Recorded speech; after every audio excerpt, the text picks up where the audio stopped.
Let me tell you what Like a Virgin's about. It's all about a girl who digs a guy with a big dick. The entire song, it's a metaphor for big dicks. No, it ain't. It's about a girl who's very vulnerable. She's been fucked over a few times, and then she meets a guy who's very sensitive. Whoa. Time out, Green Bay. Tell that fucking bullshit to the tourists. Toby? Who the fuck is Toby? Like a Virgin's not about some sensitive girl who meets a nice fella. That's what True Blue's about. No, granted, no argument about that. What's True Blue? Oh, you ain't heard True Blue. It was a big ass influence. I don't even follow that top to the pop shit, and even I've heard of True Blue. Yeah, so I didn't say I ain't heard of it. You know, what I asked is how's it go? Excuse me for not being the world's biggest Madonna fan. Personally, I can do without her. I used to like her early stuff, Borderline. When she got off into that Papa Don't Preach phase, I tuned out. But you guys are like making me lose my train of thought here. I was saying something. What was it? Oh, Toby's that little Chinese girl. What was her last name? What's that?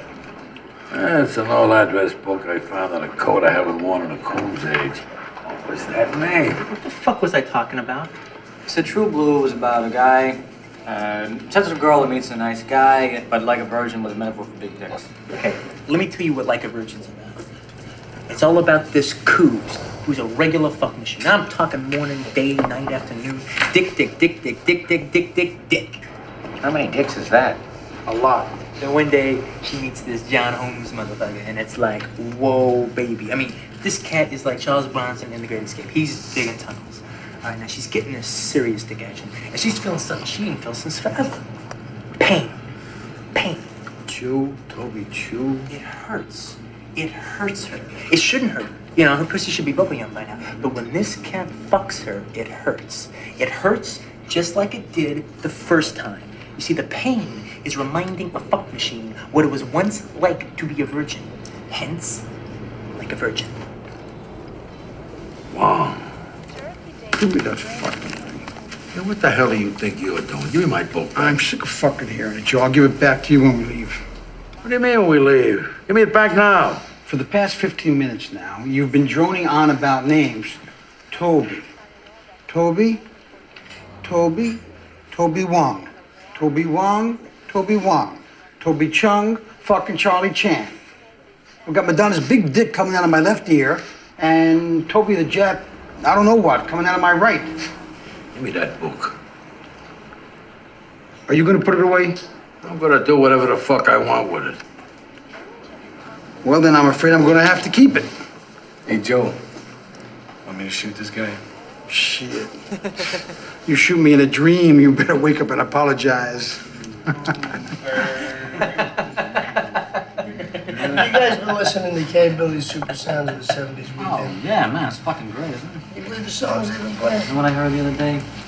Heartbeat, It's a Love Beat by Little Tony DeFranco and the Franco family. Man, I haven't heard that song since I was in the fifth fucking grade. When I was coming down here, The Night the Lights Went Out in Georgia came on. I ain't heard that song since it was big.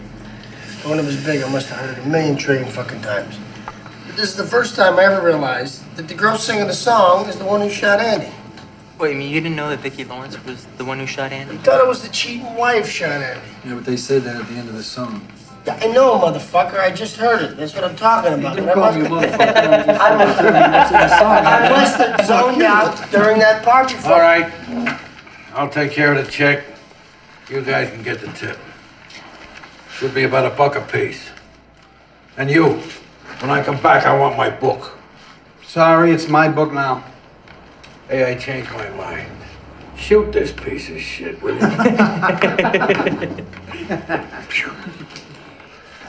All right, everybody cough up some green for the little lady.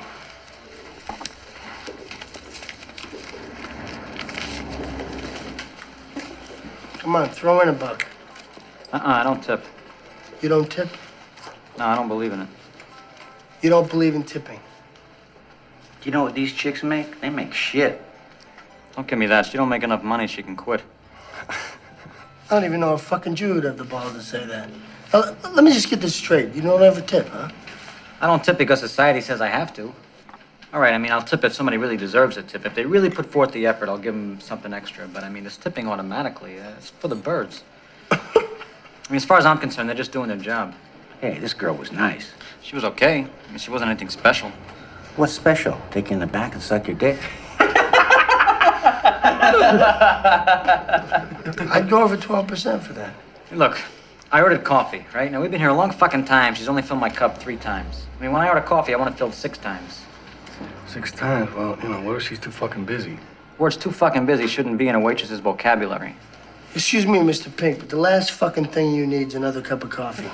Jesus Christ, I mean, these ladies aren't starving to death. They make minimum wage. And I used to work minimum wage, and when I did, I wasn't lucky enough to have a job the society deemed tip-worthy. You don't care if they're counting on your tips to live? You know what this is? It's the world's smallest violin playing just for the waitresses. You don't have any idea what you're talking about. These people bust their ass. This is a hard job. So is working at McDonald's, but you don't feel the need to tip them, do you? Well, why not? They're serving you food. But no, society says, don't tip these guys over here, but tip these guys over here. That's bullshit. Waitressing is the #1 occupation for female non-college graduates in this country. It's the one job basically any woman can get and make a living on. The reason is because of their tips. Fuck all that. Jesus Christ. I mean, I'm very sorry the government taxes their tips. That's fucked up. That ain't my fault. I mean, it would appear that waitresses are one of the many groups the government fucks in the ass on a regular basis. I mean, if you show me a piece of paper that says the government shouldn't do that, I'll sign it.